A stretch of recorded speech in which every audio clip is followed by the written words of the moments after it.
हाँ जी भाई साहब, अब आते हैं क्वेश्चन नंबर 17 पे। चलिए स्टार्ट करते हैं क्वेश्चन नंबर 17। कंप्यूटर भाई साहब जा क्वेश्चन नंबर 17 ला दो बच्चों के लिए। आ गया भाई, चलो पढ़ो क्वेश्चन पढ़ो। यहां से क्वेश्चन थोड़ा सा डिफरेंट होता है बेटा, थोड़ा अलग टाइप के क्वेश्चन आने शुरू होंगे, तो तरीका वही रहेगा, बस क्वेश्चन का पैटर्न थोड़ा सा बदलेगा। क्वेश्चन पढ़ो बेटा। Find the relation between A and B. कह रहा है ए और बी के बीच क्या रिलेशन है, so that the function is defined by. आपको एक फंक्शन गिवन है, क्वेश्चन नंबर 17 कर रहा हूं बेटा। आपको एक फंक्शन गिवन है, फंक्शन क्या गिवन है, फंक्शन आपको गिवन है बेटा ए एक्स प्लस का 1 और दिया हुआ है बी एक्स प्लस का 3, और क्वेश्चन की कंडीशन है लेस देन इक्वल टू 3 और x इज ग्रेटर देन 3, और ऑलरेडी गिवन है इज कॉन्टिन्यूअस एट 3। अब तक क्या था, कॉन्टिन्यूअस हमें चेक करना होता था, यहां पे ऑलरेडी गिवन है कि 3 पर कॉन्टिन्यूअस है। ये जो फंक्शन है वो 3 पर कॉन्टिन्यूअस है, ऑलरेडी आपको गिवन है। तो लिखेंगे कि fx is continuous, fx is continuous at x equal to 3। 3 पे कॉन्टिन्यूअस है, 3 पे कॉन्टिन्यूअस है, इसका ये मतलब होगा बेटा कि left hand limit equal to होगा right hand limit equal to होगा फंक्शन के। Left hand limit, right hand limit और फंक्शन तीनों इक्वल होंगे। कॉन्टिन्यूअस का मतलब तो यही होता है। तो left hand limit, right hand limit और फंक्शन, इन तीनों के जो इक्वल कंडीशन है, इससे हम इक्वेशन बनाएंगे और रिलेशन फाइंड करेंगे ए और बी का। ठीक है, तो पहले चलिए लेफ्ट हैंड लिमिट और फंक्शन ले लेते हैं। ठीक है बेटा, तो देखिए लिमिट x अप्रोचेस क्या लिखोगे 3 माइनस, क्योंकि लेफ्ट हैंड लिमिट तो ऐसे लिखते थे 3 माइनस करके लिखोगे, माइनस रिप्रेजेंट करते थे 3 से छोटा fx, और एक ले लेते हैं इक्वल टू में फंक्शन। वैसे कुछ भी ले सकते हो, left hand limit equal to right hand limit ले सकते हो, या right hand limit equal to function ले सकते हो, तीनों इक्वल है, कोई सा भी आप इक्वल पुट कर सकते हो। तो मैंने यहां पे क्या ले लिया, एक आपका फंक्शन ले लिया और एक आपका लेफ्ट हैंड लिमिट ले लिया, एक आपका फंक्शन ले लिया। आप चाहो तो इसकी जगह राइट हैंड लिमिट भी ले सकते हो 3 प्लस और ये fx, कोई इशू नहीं है, कोई परेशानी नहीं। ये लेफ्ट हैंड लिमिट हो गया और ये राइट हैंड लिमिट हो गया। ठीक है, क्योंकि कॉन्टिन्यूअस है 3 पर। अब लिमिट हमें पता है x h की जगह बदल लेते थे, x h अप्रोच 0 हो जाता था। लेफ्ट हैंड लिमिट कौन होगा, जो 3 से छोटा होगा, और 3 से छोटा कौन सा, ये वाला फंक्शन देखो 3 से छोटा है, लेस देन 3 दे रखा है, लेस देन 3 तो ये वाला फंक्शन होगा। तो a की जगह a लिखूंगा, लेकिन x थोड़ी लिखूंगा, x की जगह क्या लिखूंगा, याद करो 3 माइनस h लिखूंगा, जो अब तक आपको कंडीशन बताया, और प्लस 1, कोई इशू नहीं है, बिल्कुल सिंपल, बिल्कुल वैसे ही चलते रहना। अब राइट हैंड लिमिट जो 3 से ग्रेटर होगा, 3 से बड़ा ये रहा, तो ये वाला फंक्शन होगा। तो क्या लिखूंगा, लिमिट x की जगह ले लेगा h, हम सब जानते हैं बात, b की जगह b रहेगा। अब x थोड़ी लिखूंगा, x को h के फॉर्म में कन्वर्ट करूंगा, तो x की जगह h के फॉर्म में कन्वर्ट करोगे तो 3 प्लस h लिखोगे, क्योंकि राइट हैंड लिमिट है, राइट हैंड लिमिट में 3 प्लस होता है और लेफ्ट हैंड लिमिट में 3 माइनस होता है। प्लस 3 की जगह प्लस 3, कोई इशू नहीं है। ये लेफ्ट हैंड लिमिट चल रहा है, राइट हैंड लिमिट चल रहा है, कोई परेशानी नहीं, बिल्कुल सिंपल सॉल्व करना है। h की वैल्यू आपकी 0 हो गई, h तो आपका 0 हो गया, h आपका खत्म हो जाएगा, ये खत्म हो गया, h की वैल्यू 0 पुट करो, खत्म हो गया। a की 3 से मल्टीप्लाई करोगे 3a प्लस का 1 इक्वल टू h, आपका ये खत्म हो गया, h की वैल्यू 0 हो गई, तो क्या बचेगा 3b और प्लस का 3 बन जाएगा। सब कुछ आप लेफ्ट हैंड साइड पे ले आओ, तो क्या बना बेटा 3a प्लस का 1, दोनों नेगेटिव हो जाएंगे, माइनस का 3b माइनस का 3 इक्वल टू 0, तो एक तो बचा 3a, माइनस का बचा आपका 3b, और 1 में से 3 माइनस करोगे -2 इक्वल टू 0। तो ये आपका रिलेशन आ गया। यहां पे एक आपको a और b फाइंड नहीं करना था। अब मैं आपको एक चीज बताना चाहता हूं, मोस्टली ऐसा देखा गया एग्जाम में कि क्वेश्चन जो आजकल आते हैं, लेटेस्ट की बात करूं, उसमें find the value of k, find the value of lambda, इस टाइप के क्वेश्चन आते हैं। तो अगर इस टाइप का क्वेश्चन हो ना, ध्यान दो, तो उसमें left hand limit equal to function रखना और right hand limit equal to function रखना। मेरी बात समझो मैं क्या कह रहा हूं। अगर किसी पर्टिकुलर कांस्टेंट की वैल्यू हमें फाइंड करनी होती है ना, find the value of K, find the value of lambda, इस टाइप का क्वेश्चन अगर आए, तो left hand limit equal to function और right hand limit equal to function रखना। वहां left hand limit right hand limit की आवश्यकता नहीं है इक्वल रखने की। लेकिन इस क्वेश्चन में हमने लेफ्ट हैंड लिमिट और राइट हैंड लिमिट दोनों एक साथ क्यों लिया, क्योंकि यहां रिलेशन फाइंड करना है, ए और बी के बीच में हमें रिलेशन फाइंड करना था। तो एक हमने लेफ्ट हैंड ले लिया, एक हमने राइट हैंड ले लिया। लेफ्ट हैंड लिमिट में 3 माइनस h आएगा, राइट हैंड लिमिट में 3 प्लस h आएगा। h की वैल्यू 0 हो गई, 3a प्लस 1 हो गया, 3a प्लस b हो गया, सब कुछ लेफ्ट हैंड साइड पे, तो ये रिलेशन आ गया 3a minus 3b -2 equal to 0। Clear हो गया। तो इस प्रकार से क्वेश्चन नंबर 17 को बेटा ऐसा सॉल्व करना, ये a और b के बीच में आपका रिलेशन आ गया। बिल्कुल सिंपल सा, कुछ अलग नहीं करना इस क्वेश्चन में। ठीक है, चलिए मिटा दूं, सबने नोट कर लिया, ठीक है।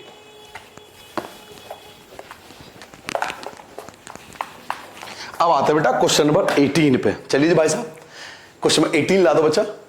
आ गया? चलिए क्वेश्चन नंबर 18 देखो बेटा क्या कह रहा है, बहुत अच्छा क्वेश्चन है। इसी टाइप के क्वेश्चन की मैं आपसे कह रहा था एग्जाम में बहुत ज्यादा आता है।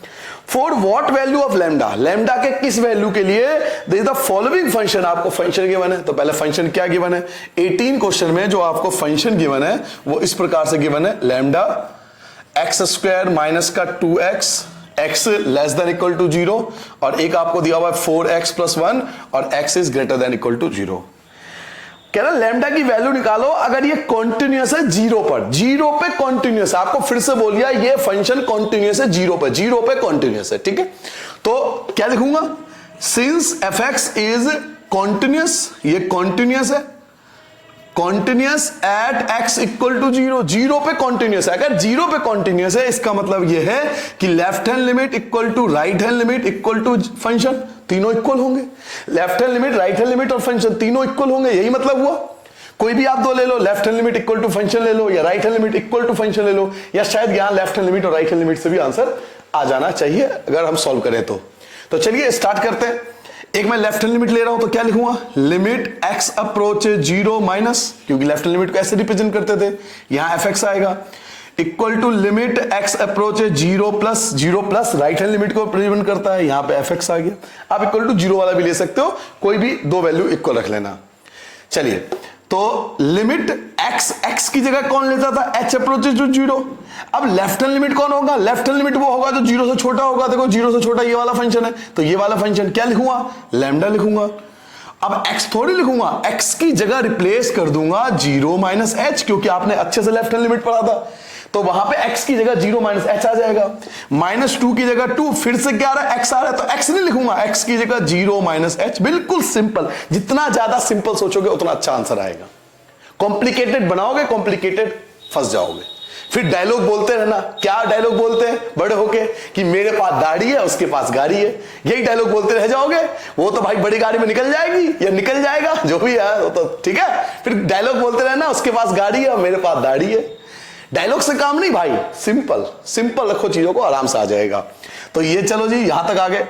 उसके बाद अब आते हैं राइट हैंड लिमिट में। राइट हैंड लिमिट में क्या आता है, 0 प्लस, तो 0 से बड़ा होगा तो ये आ गया। तो लिमिट x h की जगह ले लेगा, x की जगह h रिप्लेस कर दोगे, 4 की जगह 4 लिखूंगा, x नहीं लिखूंगा, x की जगह रिप्लेस कर दूंगा 0 प्लस h को रिप्लेस कर दूंगा और प्लस का 1। क्लियर है, कोई इशू नहीं है, कोई दिक्कत नहीं है। अब लैम्डा की जगह 0, लैम्डा h की जगह 0, h की जगह 0 रखोगे, 0 में से 0 गया स्क्वायर, लैम्डा की जगह लैम्डा, 0 का स्क्वायर 0 हो गया, माइनस फिर h की जगह 0, 0 में से 0 गया 0, 2 की 0 से करोगे फिर से 0 और इक्वल टू में अगर h की वैल्यू 0 पुट कर दूं, यहां h की वैल्यू 0 पुट कर दूंगा तो 0 प्लस 0 0, 4 की 0 से मल्टीप्लाई होगी, ये 4 और 0 लिख दो भाई, 0 प्लस 0 0 होता है, प्लस का 1। अब जरा क्वेश्चन में कमाल देखो, 0 माइनस 0 0, 0 की मल्टीप्लाई लैम्डा से करोगे 0 आ गया, इक्वल टू क्या बचा, 4 की 0 से करोगे, 4 की 0 से करोगे 0 और प्लस में 1, तो सॉल्व होकर क्या है 1। क्या ये पॉसिबल है, क्या 0 और 1 इक्वल हो सकता है, नहीं हो सकता ना। तो क्या लिखेंगे कि value of lambda, value of lambda does not exist. Lambda की वैल्यू एग्जिस्ट नहीं करता, एग्जिस्ट करता तो ये इक्वल आ ही नहीं रहा। अगर 0 और 1 इक्वल तो होते नहीं किसी भी तरीके से, ये इक्वल ही नहीं आ रहा, इसका मतलब लैम्डा की वैल्यू एग्जिस्ट नहीं करता। क्लियर हो गया। और अगर एग्जिस्ट करता तो बिल्कुल आंसर आता, यहां लैम्डा होता, यहां उसकी कोई ना कोई वैल्यू होती है। सिर्फ तरीके पे फोकस करो। ये एक क्वेश्चन है, इससे 1000 क्वेश्चन बनाए जा सकते हैं। अब ये आप पे डिपेंड है, एक क्वेश्चन को समझ के सारा तरीका समझ लो, या फिर 1000 क्वेश्चन करते रहो, तरीका आपको समझ में नहीं आएगा। कॉन्सेप्ट क्या है, कॉन्सेप्ट के पीछे भागो। मैं हर बैच में हर लेक्चर में आपसे कहता हूं कॉन्सेप्ट के पीछे समझो कि ये कहना ये चाह रहा है कि अगर कोई भी फंक्शन बेटा कॉन्टिन्यूस है तो left hand limit, right hand limit और फंक्शन इक्वल होगा। अब ये आप पे डिपेंड करता है कि left hand limit, right hand limit दोनों एक साथ ले लो, या लेफ्ट हैंड लिमिट फंक्शन ले लो, राइट हैंड लिमिट फंक्शन ले लो, तीनों इक्वल है, कोई भी ले सकते हो। आप मुझे भी देखोगे कभी कभार मैं ये दोनों ले लूंगा, कभी ये लूंगा, क्योंकि देखो मुझे एक्सपीरियंस हो चुका है, पढ़ा पढ़ा के मुझे एक्सपीरियंस हो गया। सर जी हमें तो एक्सपीरियंस नहीं है, तो मैं आपको बोलता रहा कोई सा भी फंक्शन ले लो, घबराने की जरूरत नहीं है। 1-2 क्वेश्चन करते हैं, उसके बाद अंदाजा हो जाता है कि किसके इक्वल में क्या रखना है ताकि वैल्यू आ जाए। अब इस केस में हमने जब इक्वल लिया, देखो ये केस आया, अब 0 1 के इक्वल नहीं हो सकता, इसलिए लैम्डा की वैल्यू एग्जिस्ट नहीं करता। ये था फर्स्ट पार्ट, ये फर्स्ट पार्ट का आंसर बेटा, ये पहला पार्ट है, क्योंकि इसमें एक और पार्ट है। पढ़ो सेकंड पार्ट क्या कह रहा है। What about continuous at x equal to 1। अब हमें चेक करना है कि 1 पे कॉन्टिन्यूस है या नहीं है। तो चलिए 1 पे कॉन्टिन्यूस चेक करते हैं। ये हटा देता हूं, जीरो वाला काम खत्म हो चुका है। अब सेकंड पार्ट पे आता हूं बेटा।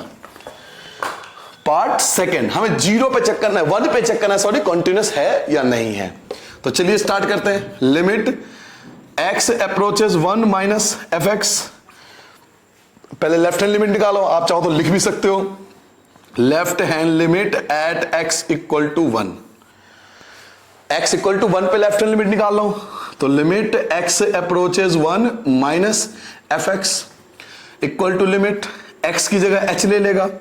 ये कौन है? 1 माइनस का मतलब क्या है? 1 से छोटा। 1 से छोटा, तो 1 से छोटा तो ये होगा। ये क्यों नहीं होगा? क्योंकि ये तो 0 से छोटा है। ये तो 0 से भी छोटा है ना। आप इस चीज को समझो, ग्राफ देखो 0, ये वाला जो फंक्शन है वो 0 से छोटा है, यानी ये वाला फंक्शन इधर के लिए, इस साइड के लिए। ये वाला फंक्शन क्या है? 0 से बड़ा। 0 से बड़ा मतलब 1 तक तो जाएगा ही जाएगा, 1 तक तो पहुंचेगा। इसलिए 1 से छोटा, 1 से छोटा, 1 से छोटे का मतलब है हमें ये वाला फंक्शन लेना, और ये वाला फंक्शन ये है। ये वाला फंक्शन तो 0 से भी छोटा है, ये वाला है, तो ये तो हम ले ही नहीं सकते। ये क्या मतलब है? 0 से बड़ा। 0 से बड़ा मतलब इधर 1 तक तो टच करा ही होगा इसने, तो ये वाला फंक्शन यहां के लिए। हमें क्या देखना है? 1 से छोटा। तो 1 से जब छोटा देख रहे हो तो ये वाला फंक्शन लोगे ना, ये वाला फंक्शन मैच कर रहा है। तो चलिए ये वाला फंक्शन उठा लेते हैं लेफ्ट हैंड लिमिट के लिए। 4, अब x तो नहीं लिखूंगा, x की जगह क्या लिखूंगा? 0 माइनस h। ठीक है, किस पे चेक करना था? 1 पे, सॉरी 1 पे चेक करना था, 1 माइनस h। 1 पे चेक करना था ना, हमें 1 पे चेक करना था, तो 1 माइनस h और प्लस का 1। ठीक है बेटा, वैल्यू पुट कर लो। h की जगह 0 आ गया, h की जगह 0 आ गया, तो 1 में से 0 गया 1, 4 बन जा 4 प्लस 1, आपका आंसर 5 आ गया। ठीक है, ये आपका लेफ्ट हैंड लिमिट हो गया। अब बेटा निकालते हैं right hand limit at x equal to 1। Right hand limit, limit x approaches 1 plus 1 से बड़ा, तो 1 से बड़ा फंक्शन कौन होगा? x की जगह h ले लेगा। अब इन दोनों में से 1 से बड़ा एक फंक्शन तो होगा, ये तो हो नहीं सकता क्योंकि ये तो 0 से छोटा है। यार आप कॉमन सेंस लगाओ, इन दोनों में से एक फंक्शन तो लेना ही है। अब ये तो लिख नहीं सकता ना, संभव नहीं है, ये तो लिख नहीं सकते आप। ये वाला फंक्शन तो पॉसिबल ही नहीं है किसी भी तरीके से, क्योंकि 0 से छोटा है। मुझे कह रहा है 1 से बड़ा, 1 से बड़ा मैं कहता हूं ये वाला होगा। क्यों सर जी? अरे भाई तो 0 से बड़ा है ना, तो 0 से बड़ा कहां तक हमें नहीं पता ना। आप इस बात को सोचो ना, क्या कह रहा है? 0 से ग्रेटर, तो 0 से ग्रेटर पता नहीं कहां तक जाएगा, 0 से ग्रेटर हमें नहीं पता कहां तक पहुंचेगा। सॉरी बेटा 1 मिनट, हाँ सॉरी बेटा, 0 से बड़ा, 0 से बड़ा तो पता नहीं कहां, 0 से ग्रेटर, 0 से ग्रेटर तो पता नहीं कहां तक जाएगा, हमें नहीं पता ना कहां तक जाएगा, ग्राफ नहीं जाएगा ना। तो हमें क्या करना? 1 से बड़ा, तो 1 से बड़े के लिए भी यही वाला फिर से यूज करेंगे। तो चलिए फिर से 4 की जगह 4, अब x थोड़ी लिखूंगा, x की जगह 1 प्लस h लिखूंगा क्योंकि राइट हैंड लिमिट है। प्लस का 1, h की जगह 0 पुट कर दो, तो 1 प्लस 0 1 होता है, 4 बन जा 4 प्लस का 1, आंसर आपका 5 आ गया। क्या हुआ? Left hand limit right hand limit दोनों इक्वल आ गए। अब आप चाहो फंक्शन भी ले सकते हो, आप चाहो तो 1 पे फंक्शन भी ले सकते हो, 1 के लिए भी यही फंक्शन लोगे, 1 के लिए भी यही फंक्शन लोगे, तो 4 x की जगह 1 प्लस 1, तो फिर से आ गया 5। तो left hand limit, right hand limit और फंक्शन देखो तीनों इक्वल आ गए, तीनों इक्वल आ गए, इसका मतलब कंटिन्यूअस है। तो क्या लिखेंगे बेटा? Left hand limit equal to right hand limit equal to function, सबकी वैल्यू इक्वल टू 5 आया, hence it is continuous at x equal to 1। इसका मतलब 1 पर ये कॉन्टिन्यूअस है। ठीक है भाई, नोट करो जल्दी से, फिर नेक्स्ट क्वेश्चन पे आते हैं। चलो बेटा क्वेश्चन नंबर 19 पे आते हैं। बहुत अच्छा क्वेश्चन है, कंप्यूटर भाई साहब क्वेश्चन नंबर 19 ला दो जरा। आ गया भाई, पढ़ो जरा क्वेश्चन, पढ़ो बेटा। शो दैट द फंक्शन, आपको एक फंक्शन गिवन है। क्या फंक्शन गिवन है? क्वेश्चन नंबर 19, क्या फंक्शन गिवन है? फंक्शन आपको गिवन है बेटा gx, आपको g के फॉर्म में दिया हुआ है, x minus greatest integer x। याद होगा आपको ग्रेटेस्ट इंटीजर फंक्शन, आपने ग्राफ बनाया था 11th क्लास में, आपको बनवाया था मैंने। ग्रेटेस्ट इंटीजर फंक्शन, पहले इसका मतलब समझो, मतलब समझ लोगे तो ज्यादा आसान पड़ेगा आपको समझना। देखिए ग्रेटेस्ट इंटीजर फंक्शन हमसे कहता है कि मान लो आप लिखते हो 1.22 कोई इंटीजर के फॉर्म में, कोई पॉइंट डेसिमल वैल्यू है, तो ये इंटीजर लगाने से क्या होता है? वैल्यू जो आती है वो हमेशा लेस आती है। नाम है ग्रेटेस्ट इंटीजर फंक्शन, लेकिन आंसर हमेशा जो आएगा वो लेस वैल्यू आएगी, और इंटीजर आएगा, इंटीजर के फॉर्म में आएगा, डेसिमल वैल्यू हटा जाते हैं। जैसे अब आप कहोगे 2.74, तो क्या लिखोगे? आंसर 2 लिखोगे। मैं लिखता हूं 5.0001, तो आंसर क्या लिखूंगा? 5। ऐसे लिखूंगा 6.999, तो भी आंसर 6 ही लिखूंगा। यानी आंसर हमेशा इंटीजर के फॉर्म में आएगा और लेस वैल्यू आएगा। नाम है ग्रेटेस्ट इंटीजर फंक्शन, लेकिन वैल्यू हमेशा स्मॉल वैल्यू देता है इंटीजर के फॉर्म में। याद रखोगे, ये ग्रेटेस्ट इंटीजर फंक्शन का मतलब होता है। तो कह रहा है आपको शो करो कि ये जो ग्रेटेस्ट इंटीजर फंक्शन है वो डिसकंटीन्यूअस है ऑल इंटीग्रल पॉइंट। कोई सा भी पॉइंट ले लो, ये आपको अपनी तरफ से पॉइंट लेना, क्योंकि कोई पॉइंट नहीं दिया हुआ, तो हम एक पॉइंट ले लेंगे सी, सी एक कांस्टेंट वैल्यू ले लेंगे अपनी तरफ से और प्रूव करके देंगे कि ये डिसकंटीन्यूअस होगा सी पर। ठीक है, तो चलिए स्टार्ट करते हैं। Let see is the point of discontinuous, क्योंकि हमें प्रूव करना है तो हमें पहले ही पता है डिसकंटीन्यूअस होगा, इसलिए let see is the point of discontinuous. हमने मान लिया कि सी जो है वह उस पर डिसकंटीन्यूअस है। तो कैसे प्रूव करोगे, ध्यान से देखना। सबसे पहले left hand limit at x equal to c. लेफ्ट हैंड लिमिट का मतलब है लिमिट एक्स अप्रोचेस, क्या लिखोगे, सी माइनस लिखोगे, यही मतलब है ना। F x equal to limit x की जगह कौन ले लेता है, तो सर जी एच ले लेता है। और क्वेश्चन में क्या बदलाव आता है, यहां x लिखा हुआ है तो x नहीं लिखूंगा बेटे, x की जगह क्या लिखूंगा, c माइनस एच लिखूंगा। याद है ना, ग्राफ बना दूं, ये देखो c, यहां आएगा c माइनस एच, यहां आएगा c प्लस एच। याद आ गया, ये है लेफ्ट हैंड लिमिट, ये आ गया राइट हैंड लिमिट। तो x की जगह c माइनस एच लिखूंगा, माइनस यहां भी x की जगह क्या लिखूंगा, c माइनस एच लिखूंगा, लेकिन ये ग्रेटेस्ट इंटीजर फंक्शन है, ये तो ब्रैकेट है, इससे मुझे कोई इशू नहीं है। इशू इसके साथ है कि ये ग्रेटेस्ट इंटीजर फंक्शन के अंदर है। तो यही मेन चीज समझना है, ये समझ में आ गया तो फिर क्वेश्चन में कोई दिक्कत नहीं होगी आपको। चलिए जी, अब आप क्या करोगे, h की वैल्यू पुट करोगे, h की वैल्यू आपकी 0 हो गई, h आपका 0 हो गया, h आपने 0 पुट कर दिया, खत्म हो गया। तो आपका c बचा, c माइनस, यहां भी आप h पुट कर दोगे, h 0 हो जाएगा, तो आप कहोगे सिर्फ c बचा। ध्यान से सुनो बेटा, मान लो कि c कोई वैल्यू है, c कांस्टेंट मान लो 5 है, कोई भी आप ले सकते हो, 4 3 2 आप पे डिपेंड करता है। c आपने 5 ले लिया, इसमें से आप माइनस करोगे, कुछ ना कुछ तो माइनस करोगे ना, कुछ ना कुछ तो c में से, क्योंकि c में से आप माइनस कर रहे हो, तो कोई छोटा सा पॉइंट तो माइनस करोगे ना, c में से माइनस हो रहा है ना। अब भले यहां पे h आप कहोगे h 0 है, लेकिन ये ग्रेटेस्ट इंटीजर फंक्शन के अंदर है, तो h की वैल्यू कुछ ना कुछ तो होगी ना। मान लो कि 0.99 कुछ हल्की सी भी वैल्यू हुई, मान लो 0.1 ही क्यों नहीं हुआ, तो जब इसे माइनस करोगे तो क्या बचेगा, 4.9 बचेगा। जब c में से कोई वैल्यू, छोटी से छोटी वैल्यू माइनस होगा, c मान लो मैंने 5 मान लिया, 5 में से 0.1 माइनस कर रहे हो तो 4.9 बचा, तो 4.9 ग्रेटेस्ट इंटीजर फंक्शन के अंदर बचेगा। तो इक्वल टू में क्या लिखोगे, 4 लिखोगे। यानी जो भी कांस्टेंट वैल्यू होगी जब वो ग्रेटेस्ट इंटीजर से बाहर आएगा, माइनस होने के बाद जब वो ग्रेटेस्ट इंटीजर से बाहर आएगा तो एक कम होकर आएगा। एक और एग्जांपल ले लो, आप कहोगे सर जी एक और एग्जांपल दे दो। लो, मान लो कि इस बार c जो है वो मैं कहता हूं 10 है, कोई इशू नहीं है, कांस्टेंट c 10 मान लिया। अब 10 में से कुछ ना कुछ तो माइनस हुआ होगा, क्योंकि c में से आप माइनस कर रहे हो, तो 10 में से कोई तो वैल्यू माइनस होगी। इस बार मान लो मैं माइनस करता हूं 0.2 माइनस कर देता हूं कि कोई मिनिमम वैल्यू 0.2 माइनस हुआ होगा। तो जब इसे माइनस किया होगा तो क्या बचा होगा, 9.8 बचा होगा, तो इक्वल टू क्या लिखोगे, 9। तो c अगर 10 है तो बाहर आने के बाद क्या हुआ, 9। क्लियर हो गया।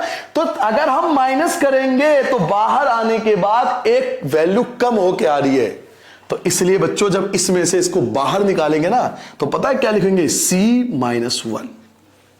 अगर c 10 है तो आप 9 लिख रहे हो, c अगर 5 है तो आप 4 लिख रहे हो, तो c अगर c है तो बाहर आके क्या लिखोगे, c-1 लिखोगे। क्लियर हो गया। तो ये चीज याद रखनी है, यही चीज मैंने कहा था ना, क्वेश्चन कुछ डिफरेंट क्यों है, यही डिफरेंट है, यही समझ में आया सर c-1 कहां से आया। यार एक बात बता, तू खुद समझ कि c कांस्टेंट है, कोई एक वैल्यू है, हमें नहीं पता कौन सी वैल्यू है, c में से कुछ ना कुछ माइनस करना है, माइनस तो करना पड़ेगा क्योंकि माइनस लगाया आपने। अब जब c में से कोई मिनिमम से मिनिमम वैल्यू अगर माइनस करूंगा ना तो एक वैल्यू कम हो जाएगा। जैसे c मान लो 10 था तो 10 में से माइनस करा 9.8 तो बाहर 9 लिखा। अब 5 था, 5 में से कुछ माइनस करोगे तो 4 बचेगा। तो अगर c है तो बाहर निकलने के बाद क्या बचेगा, c-1, एक वैल्यू कम देगा तो c-1 बचेगा।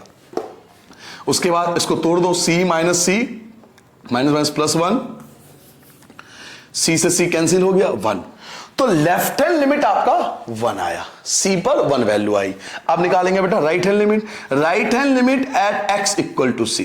अब राइट हैंड लिमिट निकालते हैं, c पर राइट हैंड लिमिट निकालो, तो कैसे लिखोगे, limit x approach c plus यहां लिखोगे function equal to limit x की जगह क्या ले लेगा, h ले लेगा, और हमें वैल्यू क्या पुट करना है, एक्स। एक्स नहीं पुट करूंगा, एक्स की जगह क्या पुट करूंगा, तो यहां पुट करूंगा c plus h minus greatest integer function में भी सी प्लस एच। ठीक है जी, समस्या इसके साथ नहीं है, ये तो कोई दिक्कत नहीं है क्योंकि ब्रैकेट में सिंपल वैल्यू है, सी की एच की वैल्यू 0 हो गई तो ये सी बचा। ठीक है, अब जरा इस पे फोकस दो। सी में आपको कुछ ना कुछ वैल्यू प्लस करना है, सी में कोई ना कोई वैल्यू प्लस करना है। फिर से आप अपनी मर्जी से सी जो मर्जी मान लो, मैं मानता हूं सी जो है 5 है, फिर से ले लिया 5, पहले भी 5 लिया था, 5 लेके चलता हूं। सी में कोई ना कोई मिनिमम वैल्यू हमें ऐड करना है, तो मान लो इस बार मैंने ऐड कर दिया 0.1, पीछे माइनस क्या था, इस बार प्लस करिए, देखो प्लस हो रहा है। सेम एग्जांपल लिया ताकि आप कंफ्यूज ना हो, कुछ भी ले सकते हो आप, 2, 3, 4 जो मर्जी ले लो, मैंने 5 लिया था इसलिए मैं फिर से 5 ले रहा हूं। उसमें माइनस क्या था, 5 में से 0.1 माइनस क्या था, 4.9 आया था, आंसर 4 आया था। इसमें 5 में हमें प्लस करना है, कुछ ना कुछ मिनिमम वैल्यू ऐड करना है, तो 5 में 0.1 ऐड कर दिया तो क्या बनेगा जी, 5.1 बन जाएगा। लेकिन ग्रेटेस्ट इंटीजर फंक्शन में तो आंसर 5 आया, यानी ऐड करने से क्या हुआ, कोई फर्क नहीं बचा। अगर हम ऐड भी कर दें तो कोई फर्क नहीं पड़ा, वही जो सी था वही आया आंसर। एक बार और देख लो, मान लो इस बार सी जो है वो बेटा 10 है, 10 ले लिया। सी में हमें कुछ ना कुछ ऐड करना है, तो मैंने ऐड कर लिया 0.2 ऐड कर लिया, 0.2 ऐड कर लिया। तो जब 0.2 ऐड करूंगा ग्रेटेस्ट इंटीजर फंक्शन में तो क्या आएगा, 10.2, लेकिन आंसर क्या आया, फिर से 10 आया। यानी जो सी है वही चीज आ रहा है। 5 अगर सी 5 है तो 5 आ रहा है, सी अगर 10 है तो 10 है, तो अगर सी है तो बाहर आके सी आएगा, ये फर्क है। वहां पे क्या आया था, सी माइनस, ये यहां पे सी -1 बन गया था, एक कम हो गया था, लेकिन ऐड करने से कोई फर्क नहीं हुआ, तो सी में से सी कैंसिल हो गया, सी और सी कैंसिल हो गया, क्या आ गया, 0 आ गया। तो लेफ्ट हैंड लिमिट आपका 1 आ रहा था और राइट हैंड लिमिट आपका 0 आ रहा है, तो डिसकंटिन्यूअस हो गया ना, यही तो प्रूफ करना था। तो हम क्या लिखेंगे कि left hand limit is not equal to right hand limit, hence fx is discontinuous at x equal to सी, कि c पर जो है ये डिसकंटिन्यूअस। क्लियर हो गया, तो इस प्रकार से करना था। बहुत अच्छा क्वेश्चन है, बहुत बेहतरीन क्वेश्चन है, प्रैक्टिस चाहिए। मैं आपको बार बार कहूंगा इस चीज को समझो, जब सी में से कोई मिनिमम वैल्यू माइनस करेंगे ना तो वो एक वैल्यू पीछे हो जाएगा, इसलिए मैंने सी -1 लिखा।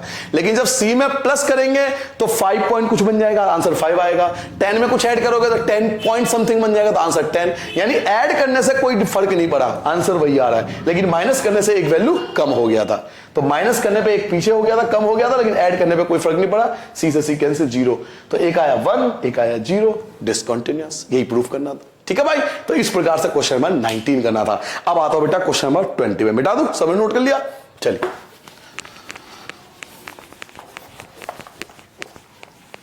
हाँ जी भाई साहब, कंप्यूटर जी, ओहो बहुत बढ़िया क्वेश्चन। क्वेश्चन नंबर 20 ला दो जरा, ले आए, पढ़ो क्वेश्चन बेटा। क्वेश्चन क्या कह रहा है, is the function defined by, आपको एक क्वेश्चन नंबर 20, आपको एक फंक्शन गिवन है। क्या फंक्शन गिवन है सर जी, x² माइनस का sin x प्लस का 5, ये कॉन्टिन्यूअस है या नहीं है, कितने पे, पाई पर, x इक्वल टू पाई आपको गिवन है। घबराना नहीं है, बिल्कुल जैसे आपने स्टार्टिंग में किया था ना, इस पे हमें चेक करना है, x इक्वल टू पाई पे चेक करना है कि कॉन्टिन्यूअस है या नहीं है। तो बिल्कुल मत घबराना, जैसे अब तक क्वेश्चन करते आ रहे, जैसे अब तक क्वेश्चन करता आ रहा है वैसे सिंपल होगा। तो चलिए स्टार्ट करते हैं। सबसे पहले क्या करोगे, left hand limit at x equal to pi, ऐसे लिखते थे हर बार, limit x approaches pi minus, ऐसे लिखोगे, ये आ गया फंक्शन इक्वल टू लिमिट। अब x को रिप्लेस कर देंगे, x को किससे रिप्लेस कर दोगे, x को रिप्लेस कर दोगे h से, h अप्रोचेस 0। अब आ जाओ यहां x, तो x नहीं लिखूंगा, x की जगह क्या लिखूंगा, या फिर से ग्राफ बना देता हूं, लोगों पाई पे चेक करना है, तो एक पाई माइनस h होगा, एक पाई प्लस h होगा। ये ग्राफ बना लिया करो, कभी कंफ्यूजन नहीं होगी जीवन में। तो x की जगह क्या लिखूंगा, x की जगह लिखूंगा पाई माइनस h, स्क्वायर की जगह स्क्वायर, माइनस की जगह माइनस, साइन की जगह साइन, x की जगह क्या लिखूंगा, पाई माइनस h, और प्लस 5 की जगह 5। कोई इशू नहीं है, सिंपल जैसे क्वेश्चन करते आ रहा है बिल्कुल वही है, कोई अलग नहीं कर रहा मैं। चलिए जी आगे सॉल्व करते हैं। h की वैल्यू 0 हो गई, h अगर 0 हो गया तो क्या बचेगा आपका, पाई स्क्वायर बचेगा, माइनस h की वैल्यू फिर से 0, h आपका 0 हो गया, h की वैल्यू 0, क्या बचेगा, साइन पाई, और साइन पाई जो होता है साइन 180 वैल्यू वो भी 0 होता है। h तो 0 हो गया, साइन पाई 0 होता है, तो 0 हो गया, और प्लस का क्या बचा, 5 बचा। तो बेटा लेफ्ट हैंड लिमिट क्या सॉल्व होगा, पाई स्क्वायर प्लस का 5, पाई स्क्वायर प्लस का 5, ये आ गया आपका लेफ्ट हैंड लिमिट। पहला पार्ट आपने निकाल लिया, पाई स्क्वायर प्लस 1 प्लस 5, ये आपका लेफ्ट हैंड लिमिट आ गया। अब हम चाहते हैं राइट हैंड लिमिट, तो क्या करूंगा, right hand limit at x equal to pi, right hand limit निकाल रहा हूं पाई पर राइट हैंड लिमिट, चलो चेक करते हैं। तो क्या करूंगा, limit x approaches pi plus fx, यही तो करोगे। लिमिट अब x की जगह क्या ले लेगा, h ले लेगा, और x की जगह हमें ये रिप्लेस करना पड़ेगा। तो चलिए स्टार्ट करते हैं। x नहीं लिखूंगा बेटा, x की जगह रिप्लेस कर दूंगा किसको, पाई प्लस h, स्क्वायर की जगह स्क्वायर, माइनस साइन की जगह साइन, x की जगह रिप्लेस कर दूंगा पाई प्लस h और प्लस का 5। ठीक है भाई, चलो h की वैल्यू पुट करो। h अगर पुट करोगे तो 0 हो जाएगा, h की वैल्यू 0, तो क्या बचेगा, पाई का स्क्वायर बचेगा, माइनस h की वैल्यू 0, ये तो 0 हो गया, तो साइन पाई और साइन पाई की वैल्यू अभी बताया था 0 होता है, प्लस में 5 बचा। तो सॉल्व करने पे क्या आया, पाई स्क्वायर प्लस का 5, पाई स्क्वायर प्लस का 5, देखो सेकंड पार्ट दोनों इक्वल हो गए, यानी लेफ्ट हैंड लिमिट और राइट हैंड लिमिट अब तो इक्वल है। अब एक बार फंक्शन पे भी चेक कर लेते हैं, भाई फंक्शन पे इक्वल आ रहा है नहीं आ रहा, तो चलो फंक्शन पे भी चेक कर लेते हैं। इसे हटा देता हूं, यही सॉल्व कर देता हूं, हमें पाई पे चेक करना, थर्ड पार्ट बेटा यहां से सॉल्व करना, ठीक है, थर्ड पार्ट में यहां सॉल्व कर रहा हूं। पाई पे पुट कर लिया तो यहां पाई स्क्वायर आ जाएगा, यहां एक्स की जगह पाई आ जाएगा प्लस का 5, ठीक है, यही चेक कर लेता हूं, थर्ड पार्ट यही कर लेता हूं। तो पाई स्क्वायर की जगह पाई स्क्वायर लिखूंगा, माइनस साइन पाई की वैल्यू फिर से 0 होती है और 5 की जगह 5, तो क्या बचा, पाई स्क्वायर प्लस का 5, क्या हुआ देखो, ये हो गया थर्ड पार्ट। देखो लेफ्ट हैंड लिमिट भी वही आया, राइट हैंड लिमिट भी आपका वही आया, और फंक्शन भी वही आया। लेफ्ट हैंड लिमिट रखा तो भी यही आया, राइट हैंड लिमिट रखा तो भी यही आया, और फंक्शन में जब पुट करा पाई को तो भी यही आया, तीनों पार्ट इक्वल आ रहे। तो बस बताने की जरूरत नहीं आपको, यहां लिख देंगे left hand limit equal to right hand limit equal to function में आपने पाई पुट करा तो तीनों की वैल्यू क्या निकल गई, पाई स्क्वायर प्लस का 5, तीनों आपका इक्वल था पाई स्क्वायर प्लस 5 के, hence it is continuous at x equal to pi, यानी पाई पर था ये कॉन्टिन्यूअस। ठीक है भाई, इस प्रकार से हमें क्वेश्चन नंबर 20 को करना था। ठीक है बेटा, इसी प्रकार नेक्स्ट क्वेश्चन करेंगे 21, नोट कर लो पहले फिर नेक्स्ट। चलो जी 21 स्टार्ट करते हैं। कंप्यूटर भाई 21 ला दो जरा, आ गया भाई, पढ़ो क्वेश्चन। कह रहा है discuss the continuity of the following function. आपको फंक्शन दिया हुआ है, 3 पार्ट दिए हुए हैं और आपको बताना कंटिन्यूअस है या नहीं है। एक चीज और, यहां पर आपको कोई भी पॉइंट नहीं है, और मैं आपको कई बार बता चुका हूं बच्चों, अगर किसी क्वेश्चन के अंदर आपको कंटिन्यूटी चेक करने के लिए पॉइंट नहीं गिवन है तो आप कांस्टेंट वैल्यू ले लेते हो, जैसे आर्बिट्री कांस्टेंट बोलते हैं कि हम कोई भी कांस्टेंट वैल्यू ले लेंगे, आर्बिट्री कांस्टेंट पे चेक करेंगे, सी पर चेक करेंगे कि कंटीन्यूअस है या नहीं है। ठीक है, तो चलिए फर्स्ट पार्ट स्टार्ट करता हूं बेटा, 21 क्वेश्चन का पहला पार्ट। ठीक है, देखिए जी, पहला है जी sine x plus cos x. आपको फंक्शन गिवन है कि sine x plus cos x. ठीक है जी, हमें सी पर चेक करना है कि कंटीन्यूअस है या नहीं है। तो let C is the point of continuity। हमने C पॉइंट ले लिया कंटिन्यूटी चेक करने के लिए। ठीक है बेटा, तो पहले फंक्शन को ही चेक कर लो, C पुट कर लो, तो क्या आ जाएगा, साइन C और प्लस का cos C। इससे ज्यादा सॉल्व नहीं हो सकता भाई, x की जगह C आ गया, x की जगह C आ गया, इससे ज्यादा सॉल्व होगा नहीं ना, फॉर्मूला लगेगा, तो आप इसे यही छोड़ दोगे, C पे तो ये आ गया। ठीक है, अब left hand limit at x equal to c. देखो बिल्कुल आसान तरीके से आपको बताऊंगा, बिल्कुल मतलब सारे क्वेश्चन एक ही पैटर्न पे चल रहा हूं। वीडियो का शुरू का रूल आपने समझ लिया तो आपको समझने की आवश्यकता नहीं पड़ेगी बाकी क्वेश्चन। लिमिट x अप्रोचेस, क्या लिखूंगा, c माइनस, बार बार आपको चीज समझा रहा हूं, और यहां फंक्शन आ जाएगा इक्वल टू लिमिट। अब x की जगह कौन ले लेता है, h ले लेता है।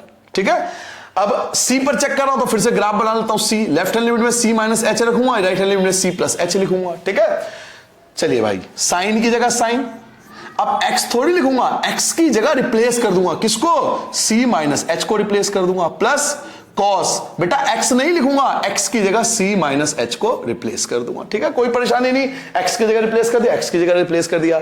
अब h की वैल्यू क्या है, 0, तो ये तो 0 हो गया और ये भी 0 हो गया, तो क्या बचेगा, साइन c, ये आपका बचा साइन c बचा, और प्लस में क्या बचा, प्लस का आपका cos c बचा, ये आ गया सेकंड पार्ट। ठीक है जी, यहां देखो दोनों इक्वल आ रहे, दोनों ही इक्वल आ रहे, कोई परेशानी नहीं आ रही। अब थर्ड पार्ट करते हैं, right hand limit at x equal to c. जब राइट हैंड लिमिट लोगे तो क्या लिखोगे, limit x approaches c plus, है ना, c प्लस डिनोट करता है आपके राइट हैंड लिमिट को, लिमिट x h आ जाएगा, h को रिप्लेस कर देगा।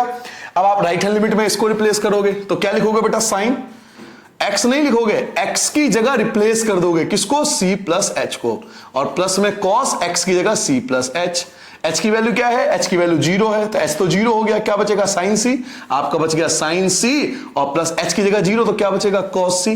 देखो थर्ड पार्ट देखो, क्या तीनों पार्ट इक्वल आ रहे हैं, यस, साइन सी प्लस कॉस सी, साइन सी प्लस कॉस सी, साइन सी प्लस कॉस सी, तीनों पार्ट इक्वल आ गया, तो हेंस इट इज कॉन्टिन्यूअस। तो हम क्या लिख देंगे कि left hand limit equal to right hand limit equal to function equal to sine C plus cos C, क्योंकि सारी वैल्यू साइन सी प्लस कॉस सी के इक्वल आ रहा है, तो hence it is continuous, it is continuous at x equal to सी, कि C पढ़िए continuous है। ठीक है भाई, सिंपल सा क्वेश्चन था, कुछ अलग नहीं करा इस क्वेश्चन में।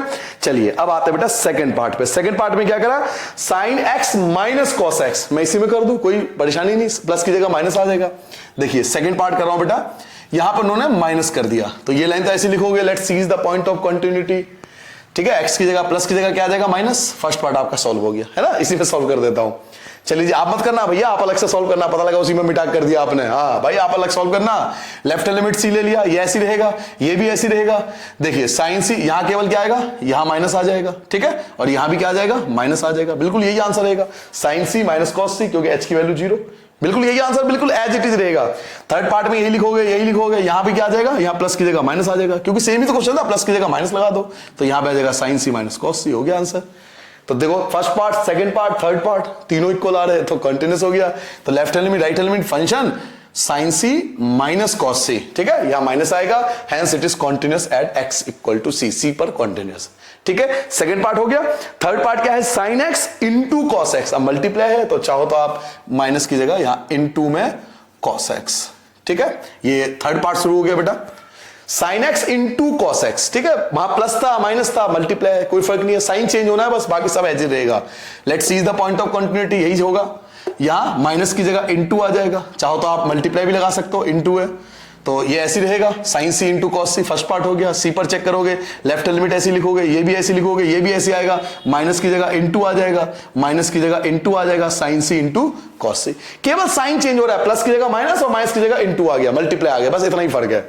यहां भी ऐसी रहेगा, ये भी ऐसी रहेगा, यहां माइनस की जगह इंटू आ जाएगा और ये माइनस की जगह इंटू आ जाएगा, हो गया आंसर। देखो थर्ड पार्ट भी इक्वल आ रहा है, साइन सी इंटू कॉस सी, साइन सी इंटू कॉस सी और साइन सी into cos c, sign change कर दिया बस। ठीक है, तो सब इक्वल आ रहा है, माइनस की जगह इंटू आ रहा है, तो left hand limit right hand limit function sine c और इंटू कॉस सी, तो ये भी कॉन्टिन्यूअस हो गया सी पर, तो तीनों पार्ट कॉन्टिन्यूअस है। वैसे भी एक बात बताऊं आपको, साइन और कॉस, अगर जिस क्वेश्चन में साइन और कॉस होना 99.9% ये चांस होता है कि वो कॉन्टिन्यूअस होगा। क्यों? क्योंकि आपने ग्राफ बताया था ना, जब टॉपिक स्टार्ट किया था मैंने आपको ग्राफ बनाया था कि साइन और कॉस के जो ग्राफ होते हैं कंटिन्यूअस फॉर्म में होते हैं, इसलिए साइन और कॉस अगर इसके अलावा कुछ नहीं है ना, तो ये मान के चलो कि कंटिन्यूअस ही होगा। ठीक है, तो ये तीन पार्ट जल्दी से नोट करो, फिर नेक्स्ट क्वेश्चन पाएंगे।